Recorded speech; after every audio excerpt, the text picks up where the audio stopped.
Je souhaite la bienvenue en Mauritanie et particulièrement ici à la Fédération de football. Comme vous le savez, le football est un sport olympique et Paris 2024 nous ont choisi un basketteur et un footballeur de haut niveau qui sont venus comme ambassadeurs. Donc on leur souhaite la bienvenue. On est très contents qu'ils sont là avec nous et la Mauritanie va participer certainement aux Jeux olympiques de Paris 2024. Au niveau du football, vous savez qu'on a commencé les éliminatoires, mais notre aventure s'est malheureusement arrêtée. On est là, c'est un sport olympique et ils sont les bienvenus. Maintenant, je leur laisse la parole pour introduire et vous dire le contexte qui les amène ici. Bonsoir tout le monde. Tout d'abord, Monsieur le Président, merci beaucoup pour l'accueil. Je tenais vraiment à vous remercier, vous, et je tenais aussi à remercier toute la Mauritanie, parce que nous sommes arrivés hier et nous avons reçu un accueil qui est bien sûr au-delà de ce que je pouvais espérer. L'hospitalité, elle est énorme. Les Mauritaniens, vous souriez, donc déjà c'est une bonne chose, donc gardez ce sourire national. Personnellement parlant, je suis vraiment fier de pouvoir être ici aujourd'hui. Je suis d'origine togolaise, donc de pouvoir avoir justement un pays de l'Afrique de l'Ouest et surtout une fédération se développer en 5 ans comme vous avez pu le faire, Monsieur le Président, bien sûr avec l'aide de toute votre équipe. Je suis vraiment fier d'être là aujourd'hui. Je suis vraiment fier de pouvoir aussi représenter les Jeux Olympiques de Paris 2024 en tant qu'ambassadeur. Bon, je ne suis pas footballeur, moi c'est plutôt le basket, même si je suis assis, la taille ne se voit pas. Mais comme je le dis, le sport est universel. Et aujourd'hui, vous avez vraiment de très très très belles infrastructures. Vous avez surtout une volonté d'avancer, une volonté de grandir qui est très forte. Et c'est comme le sport, hein. Le sport, surtout les sports d'équipe, hein. Il faut différents individus pour monter un projet et c'est ce que vous êtes en train de faire. Et la qualification pour la CAN, j'espère vraiment que vous allez faire un très très très bon résultat. On ne sait jamais, j'espère vraiment que vous allez la gagner parce que c'est une aventure humaine mais une aventure sportive qui porte ses fruits, surtout quand on voit qu'il y a 5 ans de cela, personne ne parlait de la Mauritanie. Personne ne parlait de la Mauritanie au niveau du foot. Donc je vous souhaite vraiment tout de bon au nom du sport, au nom de Paris 2024. Et puis Monsieur le Président, votre aventure s'est peut-être arrêtée cette fois-ci, mais il y aura d'autres échéances et je pense que tous les jeunes que nous avons vus aujourd'hui sur les terrains se préparent à prendre la relève. Et ça c'est très important et je pense que vous pouvez être vraiment fiers de ce que vous avez accompli. Et on vous souhaite vraiment de pérenniser dans cette aventure qui est avant tout humaine, mais surtout sportive. Et n'oubliez pas une chose, aujourd'hui, le monde entier parle de la Mauritanie et ça ne va pas s'arrêter là. Voilà, merci beaucoup. Donc, moi, je suis ancien footballeur professionnel à Marseille-les-Arts. Je remercie avant tout l'ambassade de France et donc la fédération mauritanienne et votre président de nous convier à vos côtés et de nous permettre de voir tous ces travaux que vous avez accomplis de vos mains. Et comme j'ai dit tout à l'heure, c'est ce qui me frappe le plus, c'est votre cohésion à être ensemble. Et c'est ce qui manque dans le monde. Donc au-delà des valeurs du sport, parce que ça nous l'inculque obligatoirement, je pense que vous avez de l'or qui court dehors. Là, on est parti les voir quelques minutes. Et il y a des ressentis qui ne trompent pas, c'est que j'ai eu maintes fois des frissons depuis que j'ai passé le portail. Et donc c'est de l'émotion. Et quand des personnes peuvent vous donner de l'émotion, ça ne s'achète pas. Et pour le moment, ça fait 24 heures qu'on est là. Il y a 24 heures qu'on voit toutes les qualités qu'il y a ici, tout ce que vous mettez en œuvre, en tout cas pour vos enfants, et pour qu'ils puissent grandir dans ce monde qui est, comme on le sait tous, très difficile. Donc je vous encourage et je vous encourage à encourager votre fédération au niveau du foot pour promouvoir tout ça. Et sur les autres sports comme le basket, comme le rugby, on a entendu parler, comme la course à pied. Enfin, ne vous limitez pas à un sport principal. Et je pense que là, aujourd'hui, on est réunis ici et c'est peut-être une fondation qui a été faite avec beaucoup de réflexion. Eh ben, essayer de mettre autant de réflexion encore sur les autres sports pour pouvoir avoir un pays à la hauteur de ce que vous êtes, en tout cas humainement. C'est tout ce que je souhaiterais en tout cas vous dire en termes de présentation pour moi. Mais merci encore pour cet accueil. Super. Je vous remercie beaucoup pour cette question. Alors, pour y répondre, premièrement, j'aimerais vraiment pointer du doigt un point qui est très important. C'est vrai qu'aujourd'hui, les Jeux Olympiques qui vont se dérouler en 2024 seront à Paris, certes. Et je ne pense pas qu'aujourd'hui, le sport doit se vendre. S'il y a une vente, ça sera dans la future boutique, bien sûr, de la fédération où la population pourra venir justement acheter ses futurs maillots de l'équipe nationale. Non, nous ne sommes pas là aujourd'hui pour vendre Paris 2024 et nous ne sommes pas là pour vendre le sport. Nous sommes là pour ouvrir justement de nouvelles voies de communication axées sur le sport. Tout le monde sait qu'aujourd'hui, les valeurs de l'olympisme sont des valeurs qui vont réunir la planète entière. Dans ce but-là, donc aujourd'hui, je ne parlerai pas de mission, je parlerai plus d'axes de communication. C'est-à-dire qu'aujourd'hui, nous sommes certes ambassadeurs pour Paris 2024, je réside et M. Hézor, nous résidons à Bordeaux. Donc, pour faire plus simple, nous sommes là justement pour vous dire que les valeurs de l'olympisme, les valeurs qui vont régir justement les différentes disciplines sportives qui sont actuellement sur le listing, je dirais, du comité olympique et les futures disciplines qui vont s'y ajouter. Nous sommes là en fait pour ouvrir justement ces voies qui vont permettre la communication et surtout, je dirais, la vision. Nous sommes aujourd'hui sur le terrain et nous pouvons voir qu'aujourd'hui vous avez une fédération qui est jeune et qui a mis en place des structures et qui surtout vous avez créé, si je peux me permettre, Monsieur le Président, des championnats qui permettent justement à ces jeunes, à votre équipe nationale, de pouvoir évoluer à ce niveau-là. Monsieur le Président nous a justement fait l'historique de certains joueurs qui font partie de cette équipe nationale. Ce sont des joueurs qui ont été formés localement et qui aujourd'hui évoluent dans différents championnats, comme le championnat espagnol, et aujourd'hui qui ont revêti le milieu de l'équipe nationale. Donc, ces valeurs-là, je ne vais pas les vendre. Ces valeurs-là, nous les partageons tous, à différents niveaux. Il est vrai que nous venons de Paris, la France, un pays développé, l'Europe, mais nous sommes ici aujourd'hui en Mauritanie, et je ne pense pas qu'il y ait de barrières et certainement pas de frontières pour pouvoir échanger sur le monde du sport, sur le milieu sportif.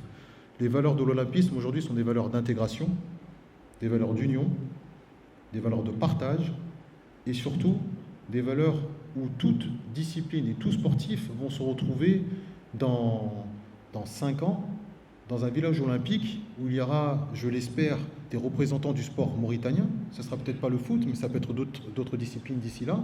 Et c'est surtout que ces jeunes que nous voyons aujourd'hui sur le terrain, dans 5 ans, ils auront quel âge? Ils seront plus ou moins acteurs de ces jeux, que ce soit sur le terrain ou en dehors. Ce sera certainement quelques jeunes. Vous allez peut-être vous-même les inspirer parce que vous êtes journaliste sportif. Ce sont ces jeunes-là qui seront peut-être un jour managers, coachs. Et je leur souhaite même de devenir président de la fédération, tout comme vous, monsieur. Donc, si je me permets, ne mélangeons pas le sport et ses valeurs avec le business. La vente de Paris 2024 n'a pas lieu d'être. Parce que Paris 2024 a déjà été élu comme la ville qui organisera les Jeux en 2024. Mais qui sait? Qui nous dit qu'un jour, Nouakchott ne sera pas sur la liste peut-être de l'organisation de la future CAN? Donc je ne pense pas que nous sommes dans la vente, nous sommes plutôt ici dans l'échange, dans le partage. Et ce qui est important aujourd'hui, c'est que nous sommes là. Et je pense que beaucoup de personnes de l'extérieur nous voient, moi et M. Hézor, comme de grands ambassadeurs. Mais je pense qu'aujourd'hui, moi personnellement, et je pense que c'est aussi le cas de mon collègue, nous avons plus appris en 24 heures, avec tout ce que nous avons pu voir et surtout aujourd'hui, que ce que nous voyons aujourd'hui à Paris.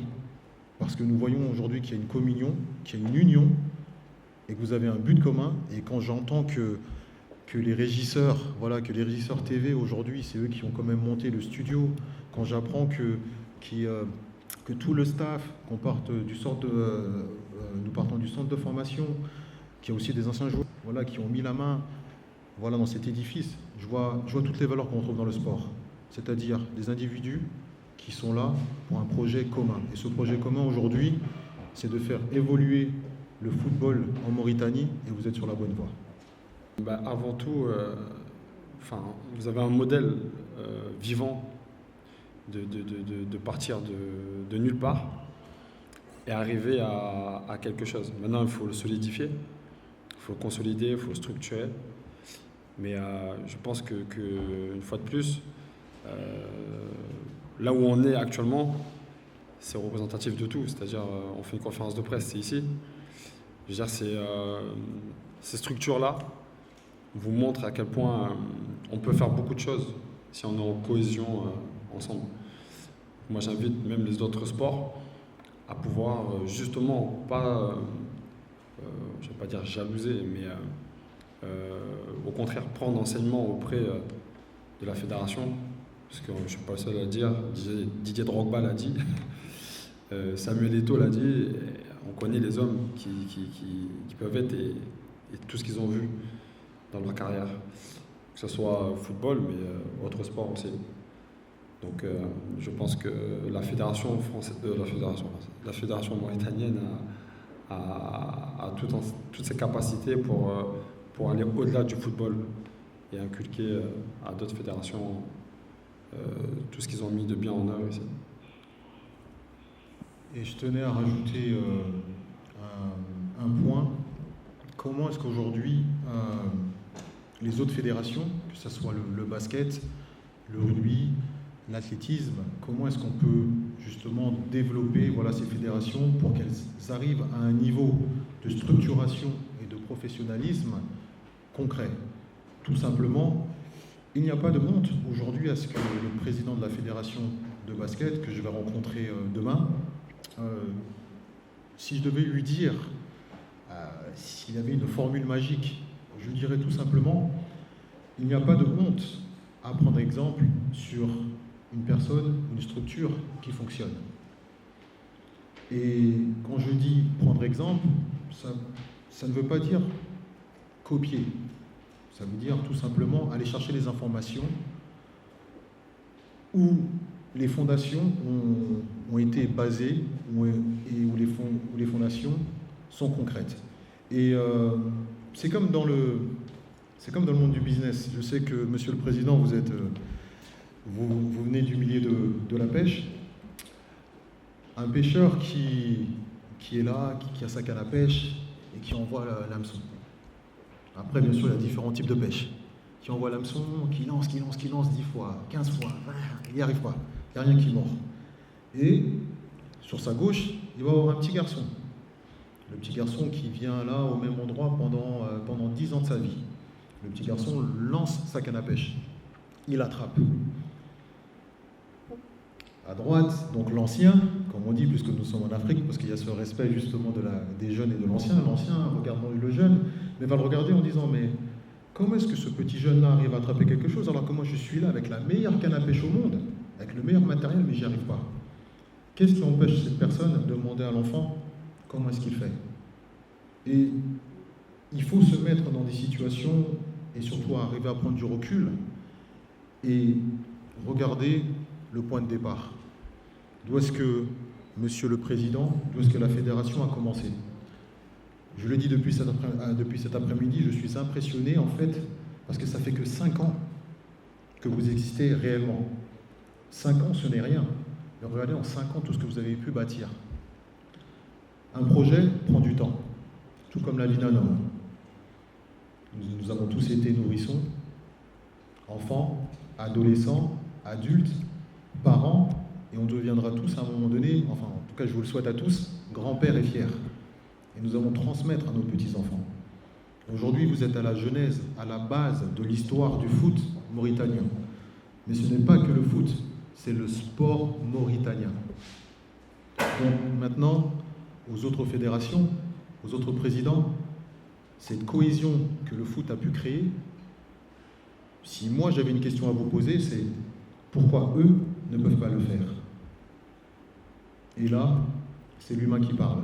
Ce n'est pas le business, ce n'est pas de vendre, ce n'est pas d'acheter, c'est de collaborer et avancer ensemble.